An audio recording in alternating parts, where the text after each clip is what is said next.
વિદ્યાર્થી મિત્રો બીએ વિષયમાં પ્રોબ્લેમ છે ને 5 ગુણનો પ્રશ્ન કેમ લખવો કે જેથી 5 માંથી 5 માર્ક્સ બેઠા આવે। આ તો વિભાગ ઈ શરૂ થઈ ગયો ને એટલે સાથે સાથે તમને કહી દઉં છું કે 5 ગુણનો પ્રશ્ન જો તમે આ 5 મુદ્દા જે હું કહેવા જઈ રહ્યો છું એવા 5 મુદ્દા પાડીને 2 થી 2.5 પેજમાં લખશો ને એટલે 5 માંથી 5 માર્ક્સ બેઠા આવશે। 5 ગુણ મેળવવાનો રામબાણ ઇલાજ છે। નંબર 1 દીકરાઓ નંબર 1 પર આવશે પ્રસ્તાવના। प्रस्तावना लखो नंबर 1 पर। नंबर 2 पर जेम के अहींया प्रश्न छे तो लखवानुं योजनानो अर्थ। अर्थ लखो, व्याख्या प्रॉपर आवडती होय तो व्याख्या लखो।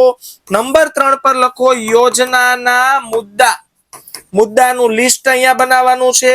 नंबर 4 पर लखवानुं छे मुद्दानी समजूती। समजूती लखीने छेल्ले नंबर 5 पर सारांश अथवा उपसंहार 3 થી 4 લીટીમાં લખીને 2 થી 2.5 પેજનો પ્રશ્ન લખો ને એટલે બીએ માં વિભાગીમાં 5 માંથી 5 માર્ક્સ બેઠા આવે। કોઈ નહીં રોકી શકે, કોઈ એટલે કોઈ નહીં।